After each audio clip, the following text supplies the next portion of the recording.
Hello friends, कैसे हैं आप लोग। स्वागत करता हूं आपके अपने चैनल जीएस एकेडमी पर। इस वीडियो में हम लोग देखेंगे उत्तर प्रदेश बीएड संयुक्त प्रवेश परीक्षा में जो पिछले सालों में पेपर्स आए हैं उनमें क्या क्या क्वेश्चंस आए थे, कैसे आए थे, इसके बारे में अध्ययन करेंगे। तो सबसे पहले हम लोग देखते हैं 2015 में जो पेपर आया था उसके सामान्य ज्ञान के प्रश्न। इसमें हम 25 महत्वपूर्ण प्रश्नों की बात करेंगे।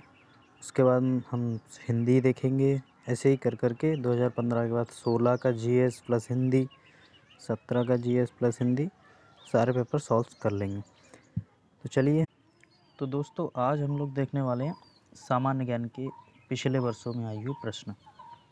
चलिए शुरू करते हैं। सबसे पहला क्वेश्चन जैसा आपकी स्क्रीन पर दिख रहा है, आप देख सकते हैं, ऑर्निथोलॉजी विज्ञान के अंदर किसका अध्ययन किया जाता है। तो इसका आंसर देने की आप कोशिश करें, उसके बाद मैं आपको बता रहा हूँ। देखिए, ऑर्निथोलॉजी जो होता है उसमें पक्षियों से संबंधित समस्त प्रकार की जानकारी आ जाती है, जैसे जाति, उनकी प्रजाति, रहन सहन, रोग, उपचार आदि। तो इसका सही आंसर होगा ऑप्शन नंबर सी, पक्षियों के अध्ययन को ऑर्निथोलॉजी कहते हैं। चलिए बढ़ते हैं अगले क्वेश्चन की तरफ। मायोपिया क्या होता है। मायोपिया की बात करें तो यह एक आँखों से संबंधित रोग है। इसका अगर सही आंसर की बात करें तो आंसर बी होगा, इसका निकट दृष्टि दोष। मायोपिया का दूसरा नाम ही बोल सकते हैं, निकट दृष्टि दोष। चलिए अगले क्वेश्चन की तरफ बढ़ते हैं। ये सारे क्वेश्चन 2015 में आए हुए हैं यूपी बीएड के एग्जाम में। अगला क्वेश्चन है, इंडिया हाउस स्थित है। इंडिया हाउस की बात करें तो विदेश में क्रांतिकारी गतिविधियों की एक प्रमुख संस्था थी ये इंडिया हाउस। इसकी स्थापना 1905 में की गई थी। इसमें सहयोगी जो थे बीडी सावरकर, लाला हरदयाल, मदन लाल ढींगरा। अब इसकी मुख्यालय की बात करें तो ऑप्शन नंबर ए, लंदन में। लंदन में इसका मुख्यालय है। आगे चलते हैं। Question number 4। क्वेश्चन नंबर 4 है, जापान की संसद का क्या नाम है। देखिए, प्रत्येक देश की अलग अलग संसद होती है। अगर भारत की बात करें तो इसमें लोकसभा, राज्यसभा भारत की संसद है।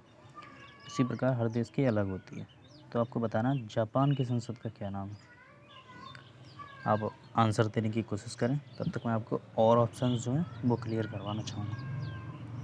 देखिए, ये जो मजलिस है ये ईरान की संसद का नाम है। वहीं बात करें स्टोटिव तो ये नॉर्वे की संसद का नाम है। और कांग्रेस की बात करें तो संयुक्त राज्य अमेरिका, ये अमेरिका की है। तो ऑप्शन नंबर सी बचा, जापान की संसद, राइट। आई होप आपको क्लियर हुआ होगा। तो चलिए बढ़ते हैं अगले क्वेश्चन की तरफ। अगला क्वेश्चन क्या कह रहा है आपका, भारत में पहली रेलगाड़ी किस गवर्नर जनरल के कार्यकाल में चली। थोड़ा सा देख नहीं रहा, किस गवर्नर जनरल के कार्यकाल में चली।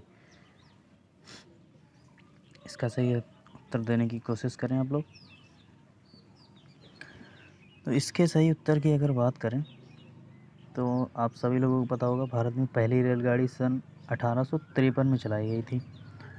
उस समय भारत के गवर्नर जनरल लॉर्ड डलहौजी थे, जो कि आपको ऑप्शन नंबर सी में दिख रहा होगा, लॉर्ड डलहौजी थे। लॉर्ड डलहौजी ने भारत में ब्रिटिश साम्राज्य के विस्तार को बढ़ाने के उद्देश्य से अनेक प्रयास किए, जिसमें रेलगाड़ी भी उन्होंने चलाई थी। और सबसे पहले अगर आपसे ये पूछ ले कहाँ से कहाँ तक चलाई गई थी, तो आप बता सकते हैं मुंबई से ठाणे। आई होप आपका ये क्वेश्चन भी क्लियर हुआ होगा। तो चलिए आगे बढ़ते हैं क्वेश्चन नंबर 6 की तरफ। सबसे ऊंची पर्वतमाला कौन सी है। ए एंडीज, बी एवरेस्ट, सी आल्पस, डी हिमालय। मुझे नहीं लगता आप लोग ये क्वेश्चन भी गलत करेंगे, बहुत ही ईजी क्वेश्चन है। देखिए, विश्व की सबसे ऊंची पर्वतमाला की अगर बात करें तो सभी को पता है, आप लोगों को, माउंट एवरेस्ट 8,848 मीटर। तो इसका सही आंसर होगा बी। तो आगे बढ़े क्वेश्चन नंबर 7 पर।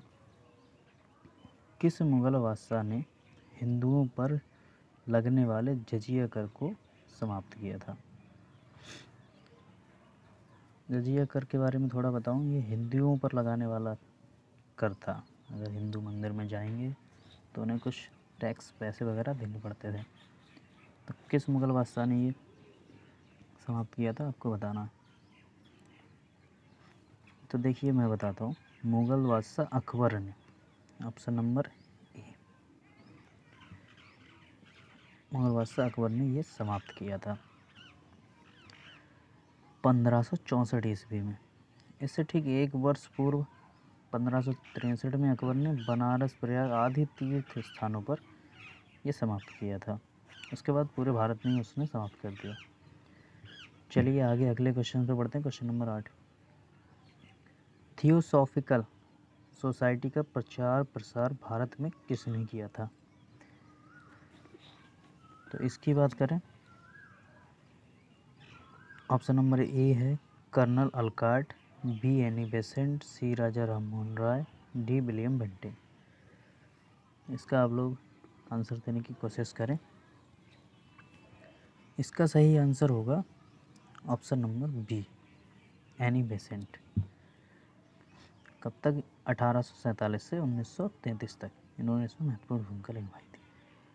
अगले क्वेश्चन की बात करें, क्वेश्चन नंबर 9, लघु उद्योग, भारतीय लघु उद्योग विकास बैंक सिडबी का मुख्यालय कहाँ है? क्वेश्चन नंबर 9, लखनऊ, मुंबई, बेंगलोर, नई दिल्ली। इसका आंसर देने की आप कोशिश करें। चलिए इसके आंसर की बात करें तो ऑप्शन नंबर ए, लखनऊ। सिडबी की बात करें तो इसका मुख्यालय लखनऊ में स्थित है, याद रखिएगा आप लोग। चलिए क्वेश्चन नंबर 10 की तरफ बढ़ते हैं। क्वेश्चन नंबर 10 की बात करें तो इसमें दिया है, भारत में अंतर्राष्ट्रीय महत्व का मुक्त व्यापार बंदरगाह कौन सा है? नंबर 1 विशाखापत्तनम, बी कालीकट, सी कांडला, डी गोवा। इसका सही आंसर देने की आप लोग कोशिश करें। देखिए भारत में वर्तमान में अगर बात करें तो 13 बड़े बंदरगाह, वैसे तो बहुत हैं मगर जो मुख्य प्रमुख बंदरगाह हैं वो 13 हैं। इनमें अंतर्राष्ट्रीय महत्व का मुक्त व्यापारिक बंदरगाह कांडला, जो कि गुजरात में स्थित है। ऑप्शन नंबर सी इसका सही आंसर हो जाएगा। चलिए अगले क्वेश्चन की बात करें। क्वेश्चन नंबर 11, दूध की शुद्धता की माप किस यंत्र द्वारा की जाती है? आप बताने की कोशिश करें। ए लैक्टोमीटर, बी बैरोमीटर, सी टैकोमीटर, डी हाइग्रोमीटर। इसकी सही आंसर की बात करें, लैक्टोमीटर। इसी से दूध की शुद्धता नापी जाती है, इसमें कितना फैट है सब कुछ इसी से पता चलता है। और ऑप्शंस की बात करें, बैरोमीटर वायुमंडल दाब की माप करता है,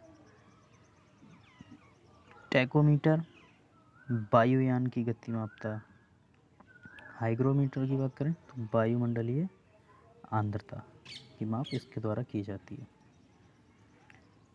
आई होप क्वेश्चन आपको क्लियर होगा। अगले क्वेश्चन पर बढ़ते हैं। क्वेश्चन नंबर 12, कौन सा ग्रह सबसे चमकदार है?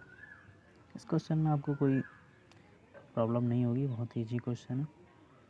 इसका सही आंसर होगा ऑप्शन नंबर बी, शुक्र सबसे चमकदार होता है। इसका जो आकार होता है पृथ्वी की तरह होता है, इसीलिए इसे पृथ्वी की बहन भी कहा जाता है। भोर का तारा, शांत का तारा शुक्र को ही कहा जाता है। याद रखिएगा, इम्पोर्टेंट क्वेश्चन है, आ जाता है। बात करते हैं क्वेश्चन नंबर 13 की। क्वेश्चन नंबर 13 क्या कह रहा है, राज्यसभा का सभापतित्व कौन करता है? जो राज्यसभा का सभापति जो होता है उसके बारे में ये पूछ रहे हैं। तो देखिए इसका सही आंसर होगा ऑप्शन नंबर सी, राज्यसभा का जो सभापति होता है वो भारत का जो उपराष्ट्रपति होता है उसी को ही कहा जाता है। चलिए आगे बढ़ते हैं। क्वेश्चन नंबर 14 क्या कह रहा है, क्वेश्चन नंबर 14 में कह रहा है भारत के विभाजन के लिए 3 जून 1947 की योजना को कहते हैं, क्या कहते हैं? इसका आंसर आप करने की कोशिश करें।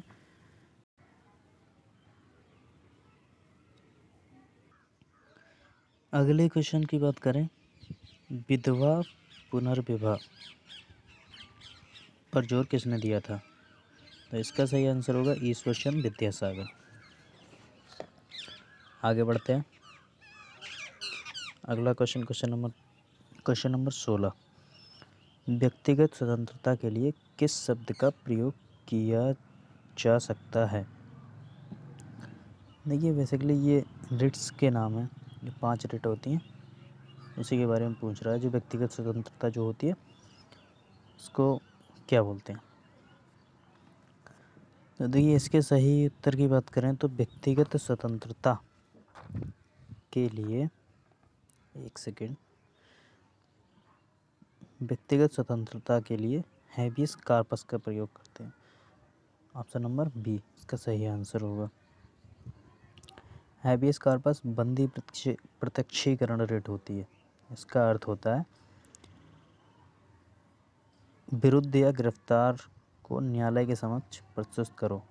जैसे कभी कभी ऐसा होता है कि किसी अपराधी को गिरफ्तार कर लिया गया है और उसे किसी गोपनीय जगह में जाकर टॉर्चर किया जाता है, तो उसके लिए ये होती है। आप दे देते हैं तो न्यायालय में प्रस्तुत करना होता है, आपको पता चलेगा कि वो है भी या नहीं है, तो इससे हैबियस कार्पस बोलते हैं। अगले क्वेश्चन की बात करें, क्वेश्चन नंबर 17, कैल्शियम किसकी वृद्धि में सहायक है? बहुत ही आसान सा क्वेश्चन है, आंसर देने की आप कोशिश करें। देखिए कैल्शियम की बात करें तो कैल्शियम अस्थियों व दांतों के निर्माण, रुधिर का थक्का बनाने एवं हृदय व तंत्रिका तंत्र के विभिन्न कार्यों में सहायक होता है। तो इसका सही है, इसमें कुछ और ऑप्शन तो दिया नहीं है, हड्डी दिया हुआ है, तो इसका सही आंसर हड्डी होगा, ऑप्शन नंबर बी। अगले क्वेश्चन की बात करें, 18, अरब सागर में गिरने वाली नदी कौन सी है?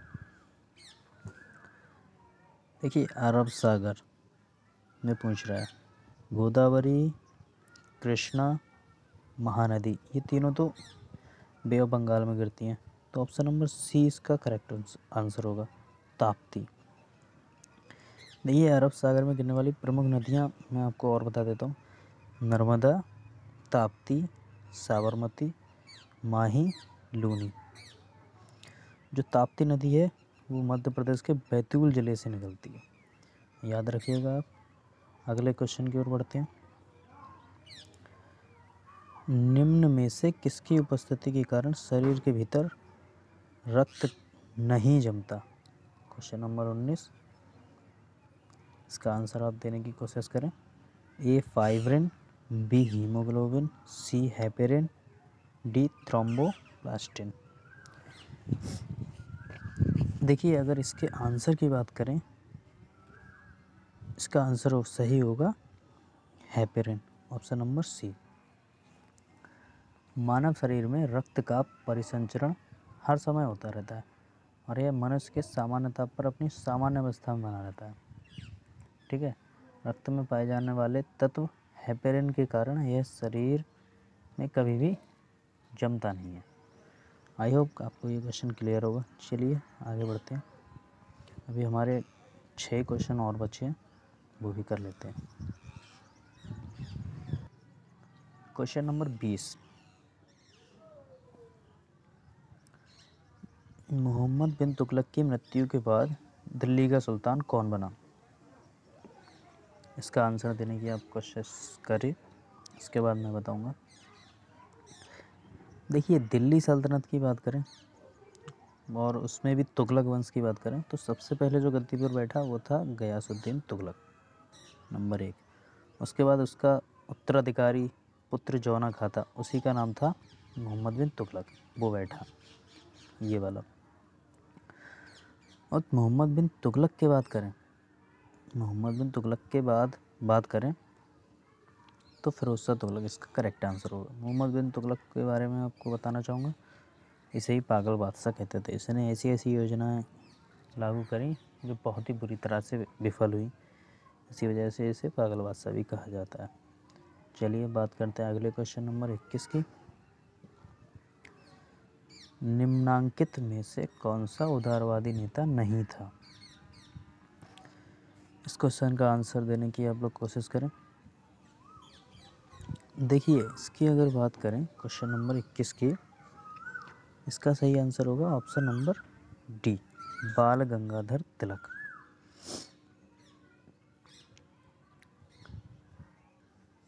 क्वेश्चन नंबर 22 की बात करते हैं।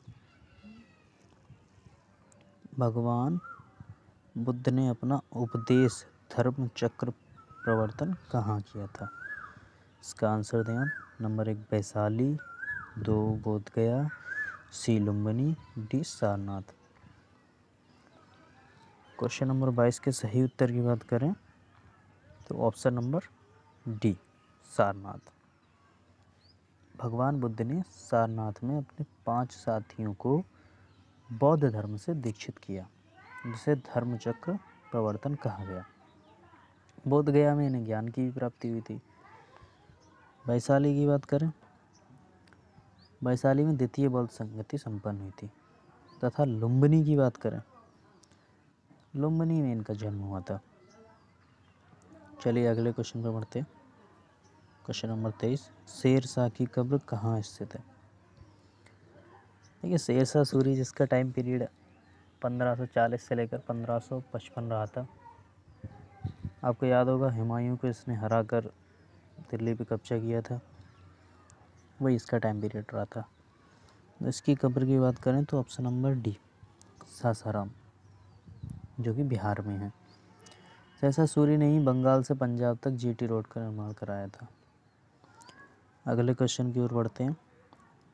क्वेश्चन नंबर 24, वैदिक युग में ग्राम समूह को क्या नाम दिया गया था? इसका आंसर करने की कोशिश करें आप लोग। क्वेश्चन नंबर 24 का सही उत्तर जो है ऑप्शन नंबर सी। उस समय ग्राम समूह को विष कहा जाता था। चलिए और ऑप्शन की बात करें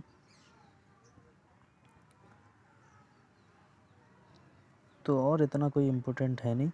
अगले क्वेश्चन की तरफ ही चलते हैं। ये हमारा आज का लास्ट क्वेश्चन होगा, क्वेश्चन नंबर 25। देखिए, निम्नलिखित में किसके शासनकाल के दौरान हेनसांग भारत की यात्रा पर आया था? क्वेश्चन नंबर 25 जो कि लास्ट क्वेश्चन है, इसके सही आंसर की बात करें, आप लोग आंसर देने की कोशिश करें। नंबर 1 कनिष्क, बी हर्षवर्धन, सी चंद्रगुप्त मौर्य, डी समुद्रगुप्त। देखिए, हर्षवर्धन इसका सही आंसर होगा, ऑप्शन नंबर बी। हर्षवर्धन के शासनकाल में चीनी यात्री हेनसांग भारत आया था। तो ये था आज का हमारा सेशन। आप लोग को कैसा लगा कमेंट बॉक्स में ज़रूर बताएं। इसके बाद हम लोग हिंदी के 25 क्वेश्चन करेंगे, वो हमारे कल होंगे। अगर आपको अच्छा लगा तो लाइक, शेयर और सब्सक्राइब ज़रूर करें, और ये ज़रूर बताएं कमेंट बॉक्स में कि आपने कितने क्वेश्चन सही करे थे 25 में से। और इस क्लास की PDF पाने के लिए टेलीग्राम की लिंक मैं कमेंट बॉक्स में डाल दूँगा, आप लोग वहाँ से आ सकते हैं, आपको सारा कुछ मिलेगा वहाँ पर। आई होप आपको वीडियो अच्छी लगी होगी। लाइक, शेयर, कमेंट और सब्सक्राइब ज़रूर करें। तब तक के लिए बाय।